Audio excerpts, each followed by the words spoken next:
அனைவருக்கும் வணக்கம். Welcome to TNPSC TNUSRB preparation.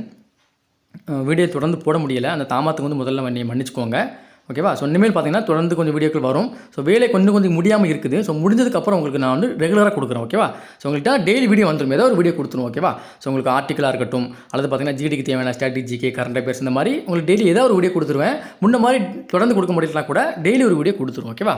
So அப்படி இன்றைக்கி பார்த்தீங்க அப்படின்னா நம்ம வந்து ஜிடி கான்செப்ட் தேவையான ஆப்டிடியூட் அண்ட் ரீசனிங், அதாவது உளவியல் நம்ம வந்து தமிழில் சொல்லுவோம். அந்த உளவியல் பகுதி வந்து நம்ம ஒரு பகுதி பார்க்க போகிறோம். என்கிட்ட ஒரு புக்கு இருக்குது. ஓகேவா? ஸோ அந்த உளவியல் பொறுத்த வரைக்கும் பார்த்தீங்கன்னா ஜிடியாக இருக்கட்டும், அல்லது பார்த்தீங்கன்னா டிஎன்பிஎஸ்சி சார்பாக நடத்தக்கூடிய எல்லா எக்ஸாம், டிஎன்யூ சார்பாக நடத்தக்கூடிய போலீஸ் எக்ஸாம், எஸ்ஏ எக்ஸாம் எல்லாத்துக்குமே தேவையான வகையில் இந்த புக்கு வந்து யூஸ்ஃபுல்லாக இருக்கும். இந்த புக்கில் இருந்து உங்களுக்கு கொடுக்க போகிறேன். ஓகேவா? ஸோ இந்த புக் வந்து நான் உங்களுக்கு வீடியோ ஒவ்வொரு பாட்டாக கொடுக்க போகிறேன். உங்களுக்கு மொத்தமாக எனக்கு புக்கு வேணும் சார், கிட்டத்தட்ட ஒரு 370 பேஜ் டோட்டலாக பார்க்கணும். 376 பேஜஸ் இருக்குது. ஓகேவா? ஸோ இதில் உங்களுக்கு காம்படிட்டிவ் எக்ஸாம், அதாவது கவர்மெண்ட் எக்ஸாம் சொல்லக்கூடிய எஸ்எஸ்சி, டிஎன்பிஎஸ்சி, டிஎன்யூஎஸ்ஆர்பி இந்த மாதிரி என்ன எக்ஸாம்லாம் இருக்குதோ அதுக்கு தேவையான அந்த உளவியல், அதாவது ரீசனிங்னு சொல்லுவாங்க. ரீசனிங் அடுத்து பார்த்தீங்கன்னா மேக்ஸிமம் இருக்குன்னு நினைக்கிறேன். ஓகேவா? ஒரு வெயிட் பண்ணுங்கள், நான் அந்த இண்டெக்ஸில் காட்டுறேன். இதுவுமே உங்களுக்கு இருக்குது. ஓகேவா? உங்களுக்கு இது உளவியல், அதாவது ரீசனிங் மட்டும் வரும்பா. ஓகேவா? ரீசனிங் மட்டும்தான் வருது, மற்றபடி உங்களுக்கு வந்து மேக்ஸ் வரல. எல்லாமே இருக்குது, மேக்ஸ் இல்லைப்பா. உங்களுக்கு வந்து உளவியல், அதாவது ரீசனிங் சொல்லுவாங்க. ரீசனிங் அண்ட் ஆப்டிடியூட்னு சொல்லுவாங்க இல்லையா? அது பூராமே உங்களுக்கு இருக்குது. இந்த ஹெட்டிங் நான் இப்போ காமிக்கிறேன் பாருங்கள். இந்த பாருங்கள், இது பார்த்திங்க அப்படின்னா வெர்பல் ரீசனிங்னு சொல்கிறாங்க இல்லையா? அது நான் வெர்பல் ரீசனிங் கொஞ்சம் இருக்குது. எங்கே இருக்குது? இந்த கீழே இருக்கு பாருங்கள், இந்த இருக்குது இல்லையா? நான் வெர்பல் ரீசனிங் இது உங்களுக்கு வந்து பார்த்தீங்கன்னா இருக்குது. அதில் பார்த்தீங்கன்னா கம்ப்ளீட்டிங் த ஃபிகரல் சீரிஸ், அதாவது உருவ படவரிசை நிரப்புதல். இது பிசியில் நீங்கள் பார்த்துருப்பீங்க, எஸ்ஏல பார்த்துருப்பீங்க. எஸ்எஸ்சி ஜிடியாக இருக்கட்டும், அல்லது சிஜிஎல்லாக இருக்கட்டும், அல்லது பார்த்தீங்கன்னா சிஹெச்எஸ்எல்லாக இருக்கட்டும், எல்லாத்துலேயுமே அதை கேட்பாங்க. ஓகேவா? அதாவது மத்திய அரசுலேருந்து நடத்தக்கூடிய எல்லா எக்ஸாம்லையும் இந்த சைக்காலஜி இருக்கும். அது மட்டும் இல்லாமல் டிஎன்பிஎஸ்சியாக இருக்கட்டும், டிஎன்யூஎஸ்ஆர்பி நடத்தக்கூடிய பிஜி போலீஸு, குரூப் 4 குரூப் 2 எல்லாத்துலேயுமே பார்த்தீங்கன்னா இது இருக்கும்.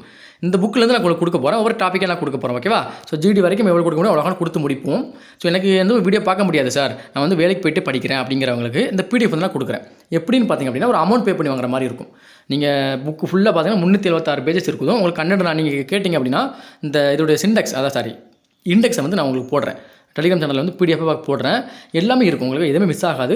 ரீசனிங்கை பொறுத்த வரைக்கும் எல்லாமே இல்லை கவர் ஆகிரும்.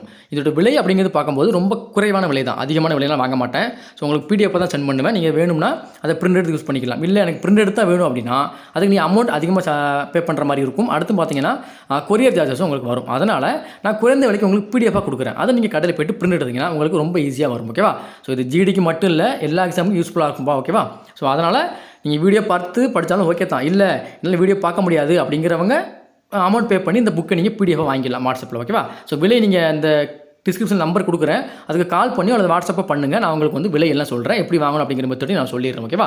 ஸோ இன்றைக்கி வந்து முதல் கிளாஸாக எண் தொடரை நிரப்புதல் அப்படிங்கிற நம்ம டாப்பிக்கை நம்ம பார்ப்போம். உங்களுக்கு இதில் விரிவாக்கமாக நான் எல்லாமே இப்போ உங்களுக்கு டீட்டெயிலாக காமிச்சிடுறேன். ஓகேவா? புக்கை பற்றி சந்தேகம் இருந்தால் என்ன சந்தேகம்னாலும் உங்களுக்கு இந்த வீடியோவில் முடிச்சிடுறேன். முதல்ல எண் தொடரை நிரப்புதல் அப்படிங்கிற டாப்பிக்கை நம்ம பார்க்க போகிறோம். ஸோ வாங்க நம்ம அதை பற்றி பார்ப்போம்.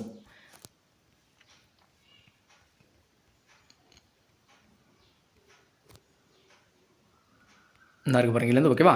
ஸோ முதல் எண் தொடரை நிரப்புதல், ஆங்கிலத்தில் சொல்லப்போனால் missing number in the number series. அதாவது தொடர்ந்து ஒரு 4 நம்பர் கொடுத்துருப்பாங்க, இல்லை 5 நம்பர் கொடுத்துருப்பாங்க. அதுக்கு அடுத்தபடி என்ன நம்பர் வரும் அப்படிங்கிறத நம்ம கண்டுபிடிக்கணும். இதுதான் வந்து அதை வந்து அந்த டீட்டெயில் கொடுத்துருக்காங்க பாருங்கள். முதல்ல புக்கில் இப்படி தான் இருக்கும். ஓகே, நான் அனுப்புகிற புக்கு இந்த மாதிரி தான் இருக்கும். இவ்வகையில் எண் தொடரை கூர்ந்து ஆராய்ந்து அவ்வரிசையில் உள்ள எண்களின் பொதுத்தன்மையை கண்டறிந்து அதன் அடிப்படையில் அடுத்து வரும் எண்ணை கொடுக்கப்பட்ட மாற்று விடைகளில் இருந்து தேர்வு செய்ய வேண்டும். அதாவது அப்ஜெக்டிவ் டைப் 4 ஆன்சர் இருக்குல்ல, ABCD 4 ஆப்ஷன் கொடுத்துருப்பாங்க. அதுலேருந்து நீங்கள் சூஸ் பண்ண சொல்லியிருக்காங்க.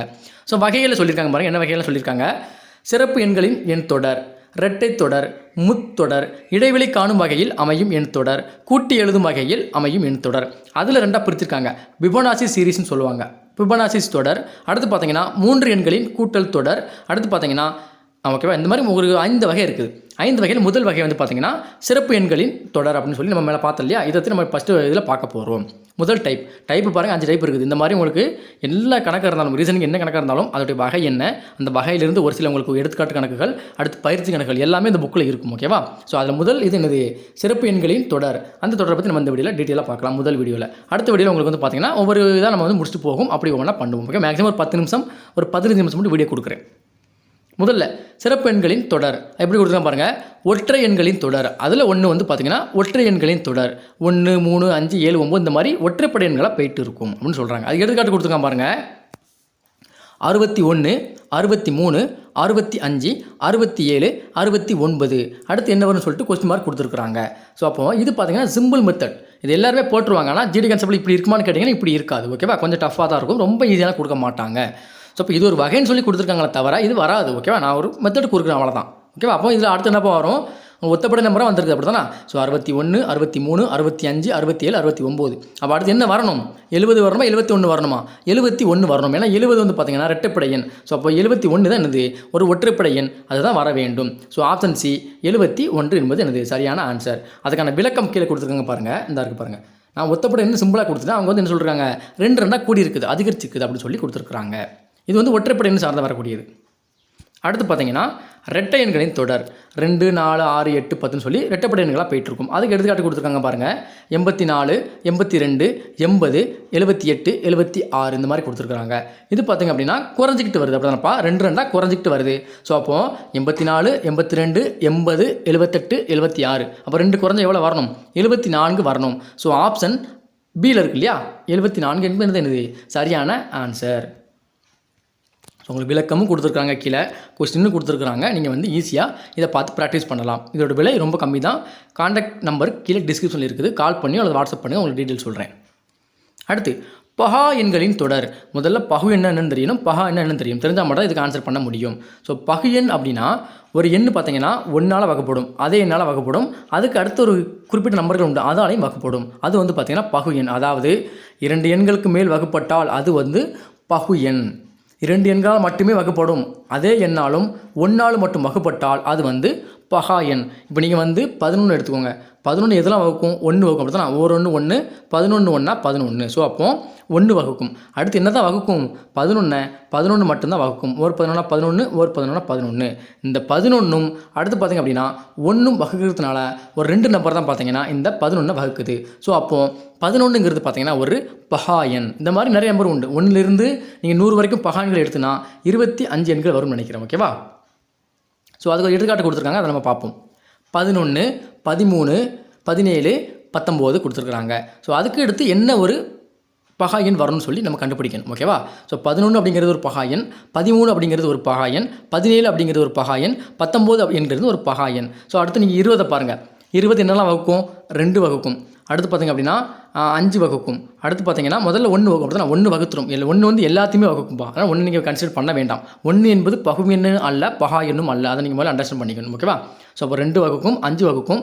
அடுத்து பார்த்தீங்கன்னா 4 வகுக்கும் இல்லையா? 5 20. அடுத்து பார்த்தீங்கன்னா 10 வகுத்துரும். அடுத்து 20 வகுக்குறோம். கிட்டத்தட்ட 1 2 3 4 5 ஒரு 5 எண்கள் பார்த்தீங்கன்னா 20 வகுக்கு. ஸோ அப்போ அது வந்து ஒரு பகு எண். அப்போ பகா எண் வரிசையில் வராது. ஸோ அப்போ 21 எடுத்துக்கோங்க. 21 அடுத்து என்ன? அப்படி தானே? 21 நீங்கள் எடுத்துக்கோங்க. 21 என்னெல்லாம் வகுக்கும்? முதல்ல 1 வகுத்துரும். அப்படி தானே? அடுத்து என்ன வகுக்கும்? 2 வகுக்குமா? வகுக்காது. 3 வகுக்குமா? 3 வகுக்கும். 7 3 21. அப்போ 3 வகுத்துரும். 4 வகுக்குமா? வகுக்காது. 5 வகுக்குமா? வகுக்காது. 6 வகுக்குமா? வகுக்காது. 7 வகுக்கும் இல்லையா? ஸோ 7 7 × 3 21. அப்போ 7 வகுத்துரும். அடுத்து 8 வகுக்காது, 9 வகுக்காது, எதுவுமே வகுக்காது. எது தான் வகுக்கும்? 21 வகைப்பாடு தான் வகுக்கும். ஸோ அப்போது எத்தனை வகைப்பாடு வைத்திருது? 1 2 3 4. கிட்டத்தட்ட ஒரு 4 நம்பர் பார்த்தீங்கன்னா 21 வகுக்குது. ஸோ அப்போ அதனால் அதுவும் வந்து பகா எண், பகா எண் கிடையாது. அது ஒரு பகு எண். 21ங்கிறது என்னது? ஒரு பகு எண். ஸோ அடுத்து 22 இருக்குது. 22 எடுத்துக்கோங்க. 22 என்னெல்லாம் வகுக்கும்? முதல்ல 1 வகுக்கும். அடுத்து 2 வகுக்கும். அடுத்து 3 வகுக்குமா? வகுக்காது. 4 வகுக்குமா? வகுக்காது. 5 வகுக்குமா? வகுக்காது. 6 வகுக்காது. 7 வகுக்காது. 8 வகுக்காது. 9 வகுக்காது. 10 வகுக்காது. 11 வகுக்கும். ஸோ ஒரு 11 11 2 11 22 வகுக்கும். அடுத்து 3 வகுக்காது, எதுவுமே வகுக்காது. 13 வகுக்காது. எங்கே தான் போகும்? டேரெக்டாக 22 வாய்ப்பாடு போயிடும். ஸோ அப்போ இதை பொறுத்த வரைக்கும் பார்த்தீங்கன்னா 1 2 3 4 இதையும் ஒரு 4 நம்பர் வகுக்குது. அப்போ இது ஒரு பகு எண். அடுத்து 23 எடுத்துக்கோங்க. 23 என்னெல்லாம் வகுக்கும்? 2 வகுக்குமா? 1 வகுக்கும். முதல்ல 2 வகுக்குமா? வகுக்காது. 3 வகுக்காது. 4 வகுக்காது. 5 வகுக்காது. டேரெக்டாக என்ன தான் வகுக்கும்? 23 வாய்ப்பாடு தான் வகுக்கும். ஸோ அப்போது இந்த 23 1 மற்றும் 23 இந்த 2 எண்கள் தான் வகுக்குது. அப்போ இது ஒரு பகா எண். ஸோ அப்போ இந்த வரிசையில் அடுத்து வரக்கூடியது என்னது? 23. ஆப்ஷன் சியில் இருக்குது பாருங்கள்.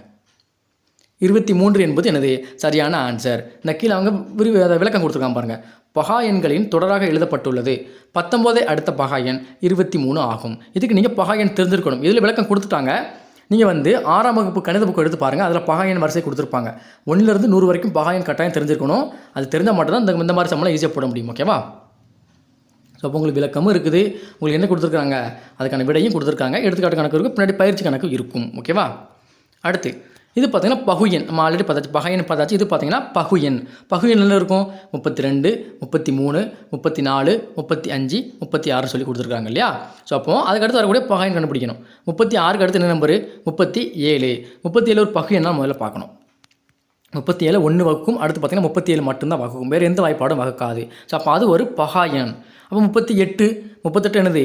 1 வகுக்கும், அடுத்து என்னது? 2 வகுக்குமா? 2 வகுக்கும். 3 வகுக்குமா? 3 வகுக்காது. 4 1 2 2 7 4 28 4 வகுக்கும். ஓகேவா? ஸோ இப்போ ஆல்ரெடி 3 நம்பர் வந்துருச்சு, 2 நம்பருக்கு மேலே போயிட்டாலே அது ஒரு பகுயன். ஸோ அப்போ இதை பொறுத்த வரைக்கும் சரியான ஆன்சர் பார்த்திங்க அப்படின்னா 38. ஆப்ஷன் ஏல இருக்கு இல்லையா? 38 என்பது என்னது? சரியான எண், அதுதான் ஒரு பகுயன். 36க்கு அடுத்து வரக்கூடிய ஒரு பகுயன் கேட்குறாங்க, 38. அதுக்கான விளக்கம் கீழே கொடுத்துருக்காங்க பாருங்கள். 32, 33, 34, 35, 36 என்ற தொடரானது பகுயன்களின் தொடராக எழுதப்பட்டுள்ளது. எனவே 36 அடுத்த பகுயன் 38 ஆகும். இதான் அவங்க விளக்கமும் உங்களுக்கு டீட்டெயிலாக கொடுத்துட்றாங்க. அடுத்தது அந்த முதல் எண் தொடர் நிரப்புதல் சிறப்பு வேலை பார்த்திங்கன்னா அடுத்த ஒரு வகை வர்க்க எண்களின் எண் தொடர். வர்க்கம்னா நம்ம என்ன தெரியணும்? வர்க்கத்தில் 2 இருக்குது, ஸ்கொயர் ரூட் அண்ட் கியூப் ரூட்னு சொல்லுவாங்க, ரெண்டுமே இருக்குது. ஓகேவா? வர்க்கம் கணம், சாரி வர்க்கம்னா ஸ்கொயர் தான், கணம்னா கியூப். ஓகேவா? ஸோ முதல்ல வர்க்க எண்களை கொடுத்துருக்காங்க, இல்லை என்னென்னு பார்ப்போமா? 1, 4, 9, 16, 25, 36. இதில் என்னப்பா ஒரு படித்தவங்களுக்கு தெரிஞ்சிருக்கும், படிக்கிறவங்களுக்கு தெரியாது. முதல்ல 1 எடுத்துக்கோங்க. 1 பெருக்கல் 1 எவ்வளவு? 1. அடுத்து 2 பெருக்கல் 2 எவ்வளவு? 4. அடுத்து 3 பெருக்கல் 3 எவ்வளவு? 9. 4 பெருக்கல் 4 எவ்வளவு? 16. இந்த மாதிரி ஒரே எண்ணை 2 முறை பெருக்கி வர்றது தான் வர்க்கம். ஓகேவா? ஒரே எண்ணை 2 முறை பெருக்கினா வர்க்கம். அதே இது ஒரே எண்ணை 3 முறை பெருக்கினால் கணம்னு சொல்லுவாங்க. இப்போ நான் உதாரணம் சொல்கிறேன்.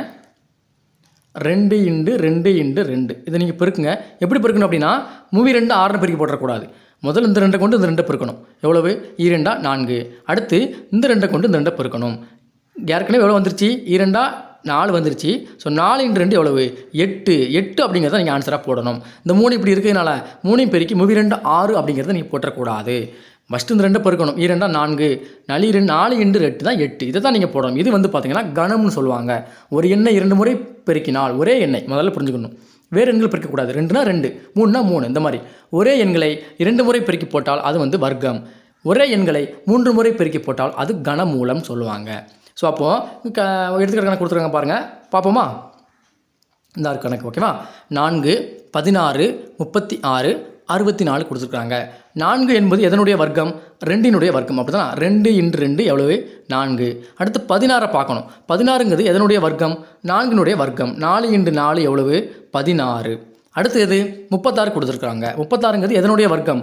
6னுடைய வர்க்கம். ஓகேவா? ஸோ அப்போ 6 × 6 36. அடுத்து என்ன இருக்குது? 64 இருக்குது. 64ங்கிறது எதனுடைய வர்க்கம்னு தெரியணும். 8னுடைய வர்க்கம். 8 × 8 எவ்வளவு? 64. ஸோ அப்போது இந்த நம்பர் வரிசையை பாருங்களேன். முதல்ல 2, அடுத்து முதல்ல 2, அடுத்து 4, அடுத்து 6, அடுத்து 8. ரெட்டப்படை 2 நம்பர் விட்டு விட்டு பண்ணியிருக்காங்க. ஸோ இப்போ முதல்ல 2 போட்டாங்க, அடுத்து 4 போட்டாங்க, அடுத்து 6 போட்டிருக்காங்க, அடுத்து 8 போட்டிருக்காங்க. அடுத்து என்ன போடணும்? 8க்கு அடுத்து ரெட்டப்படை நம்பர் என்னது? 10. ஸோ அப்போ 10னுடைய வர்க்கத்தை நீங்கள் கண்டுபிடிக்கணும். 10னுடைய வர்க்கம் எவ்வளவு? 10 × 10. ஓகேவா? முதல்ல இந்த 1 1 பெருக்கிறீங்க. 1 1 எத்தனை 0 மிச்சம் இருக்குது? 2 0 மிச்சம் இருக்குது. ஸோ 2 0 ஜாயின் பண்ணிக்கோங்க. ஸோ 100 என்பது என்னது? சரியான ஆன்சர். ஆப்ஷனில் இருக்கான் பாருங்கள், ஆப்ஷன் சியில் இருக்குது. ஸோ 100 என்பது சரியான ஆன்சர். ஓகேவா? ஸோ அப்போ வர்க்கத்தில் ரெட்டப்படை வச்சு கேட்டிருக்காங்க, அல்லது வரிசைக்காகவும் கொடுப்பாங்க. 1 ஸ்கொயர் கொடுப்பாங்க, 2 ஸ்கொயர் கொடுப்பாங்க, 3 ஸ்கொயர் கொடுப்பாங்க, ஆர்டராகவும் கொடுப்பாங்க. இந்த மாதிரி ரெட்டப்படைகள் ஒற்றைப்படை வச்சு கொடுப்பாங்க. அதுக்கான விளக்கம் கீழே போட்டிருக்காங்க பாருங்கள். 4, 16, 36 என்பது முறையே 2, 4, 6, 8 வர்க்கமாகும். எனவே அடுத்து வரும் எண் 10 வர்க்கம் 100 ஆகும். சரியான ஆன்சர் என்னது? 100. ஓகேவா? ஸோ வீடியோ முடிச்சுக்கலாம் நினைக்கிறேன். ஓகேவா? இது வரைக்கும் முடிச்சிரும்பா. கண எண்களின் எண் தொடர் எவ்வளவு? இந்த கியூப் ரூட். ஓகேவா? ஸோ அதாவது ஒரு எண்ணை 3 முறை பெருக்கும்போது 3 × 3 × 3 இது பெருக்கம் எவ்வளோ வரும்? 3 9ன்னு போடக்கூடாது. என்ன போடணும்? 3 9. இந்த 9ஐயும் இந்த 3 தான் நீங்கள் பெருக்கணும். 9 3 27. 9 × 3 எவ்வளவு? 27. இது தான் பார்த்தீங்கன்னா 3னுடைய கனமூலம் அல்லது 3னுடைய கணம்னு நீங்கள் எடுத்துக்கலாம். ஸோ அப்போ எடுத்துக்காட்டு பார்ப்போமா? எடுத்துக்காட்ட பாருங்கள்.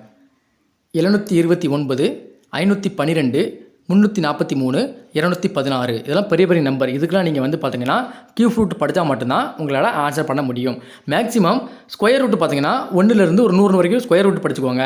ஒரு 1லேருந்து 50 வரைக்கும் பார்த்தீங்க அப்படின்னா கியூப் ரூட் படிச்சுக்கோங்க. இதெல்லாம் நீங்கள் படித்தா தான் எல்லா காம்படிட்டிவ் எக்ஸாமும் அட்டன் பண்ண முடியும்பா. ஓகேவா? இது ஒரு அடிப்படை தான். ஓகேவா? கியூப் ஸ்கொயர் அப்படிங்கிறது பார்த்தீங்கன்னா ஒரு அடிப்படையான ஒரு விஷயம். அப்போ முதல்ல கொடுத்துருக்காங்க 729 எதனுடைய அந்த கியூப் ரூட் அப்படிங்கிறத நம்ம பார்க்கணும். கியூப் ரூட் வந்து பார்த்தீங்கன்னா ஒரே எண்ணை 3 முறை பெருக்குது நம்ம ஆல்ரெடி தெரியும். ஓகேவா? ஸோ முதல்ல நம்பர்கள் வந்து குறைஞ்சிட்டு வந்திருக்குது. ஸோ அப்போது நம்ம முதல்ல 729 இருக்குது. 729 எதனுடைய கியூப் ரூட்னு பார்க்கணும். 9 முடியுது இல்லையா? ஸோ அப்போ 9ஆம் வகுப்பு போய் எடுத்து பார்க்கலாம். இப்போ 99 எவ்வளோ ஆச்சு? 9 எவ்வளோ ஆச்சு? 81 வரும். ஓகேவா? 81. இந்த 81 கூட 9 பெருக்குன்னு எவ்வளோ வரும் பார்க்கலாமா? 81 9 9 9 எண்ணும் போதா 72 எவ்வளோ வருது? 729 தான் முதல்ல இருக்குது. ஸோ அப்போது 9னுடைய அந்த கணம் தான் என்னது? 729. இப்போ இது 9, இது 8, இது 7, இது 6. எப்படி கண்டுபிடிக்கலாம்? இப்போ நீங்கள் 6 பெருக்கி பாருங்கள். 6 3 பெருக்கி பாருங்கள். 6 × 6 × 6 6 6 எவ்வளவு? 36. 36 6 தான் நீங்கள் பெருக்கணும். 6 6 36க்கு 6 மீதி 3 3 18 3 எவ்வளோ ஆச்சு? 21. 216 வருதா? ஸோ இந்த 216 இங்கே இருக்குதா? இந்த இருக்குது 216. ஸோ அப்போது இது 9 8 7 6 அடுத்து என்ன வரணும்? 5 அப்படிங்கிறது வரணும். 5னுடைய கனமூலம் கண்டுபிடிக்கணும். ஸோ அப்போது 5 நீங்கள் 5 முறை பெருக்கிறீங்க. 5 5 × 5 25. 25 × 5 போடணும். நீங்கள் எவ்வளோ வரும்? 25 5 125 அப்படி தானே? ஸோ ஆப்ஷனில் இருக்குதா? இருக்குது. ஸோ அப்போ 5னுடைய அந்த கணம் தான் எவ்வளவு? 125. ஆப்ஷன் சியில் இருக்குது. ஸோ 125 என்பது என்னது? சரியான ஆன்சர். அதுக்கான விளக்க கீழே கொடுத்துருக்காங்க பாருங்கள். 729 512 343 216 என்ற எண்கள் முறையே 9 8 7 6 கன எண்களாகும். எனவே அடுத்து வரும் எண் 5 ஆகும். 5 கனம் எண் பார்த்தீங்கன்னா 125 சரியான ஆன்சர். ஓகேவா? So இதுதான்பா method. ஸோ நாளைக்கு வகுப்பில் பார்த்திங்க அப்படின்னா இரட்டை தொடர் அப்படிங்கிறத நம்ம பார்க்கலாம். இதோட உங்களுக்கு பார்த்திங்கன்னா சிறப்பு எண்கள், அதாவது சிறப்பு தொடர்கள் மேலே இருக்கு இல்லையா? அதில் மேலே வகைகள் பார்த்தோம் இல்லையா? இதில் இருக்கக்கூடிய சிறப்பு எண்களின் தொடர் அப்படிங்கிறத நம்ம இந்த வகுப்பில் முடிச்சாது. அடுத்த வகுப்பில் பார்த்திங்க அப்படின்னா இரட்டை தொடர் மற்றும் முத்தொடர். டைம் இருந்தால் முத்தொடர் படிப்போம், இல்லைனா இரட்டை தொடர் மட்டும் நம்ம வந்து முடிப்போம். இந்த பிடிஎஃப் எனக்கு வேணும் சார், நான் வந்து அமௌண்ட் பே பண்ணி வாங்கிக்கிறேன் அப்படின்னா இந்த வீடியோக்கு கீழே டிஸ்கிரிப்ஷனில் நான் கான்டாக்ட் நம்பர் கொடுக்குறேன். அதை கான்டாக்ட் பண்ணியோ அல்லது வாட்ஸ்அப் பண்ணியோ நீங்கள் வந்து பிடிஎஃபில் வாங்கிக்கலாம். ஓகேவா? அதை நீங்கள் பிரிண்ட் எடுத்து யூஸ் பண்ணிக்கலாம். இது எல்லா எக்ஸாமுமே பொருந்தக்கூடியது தான். ஓகேவா? நன்றி, வணக்கம். அடுத்த வீடியோவில் சந்திக்கலாம். நம்ம சேனல் மறக்காமல் சப்ஸ்கிரைப் பண்ணிக்கோங்க.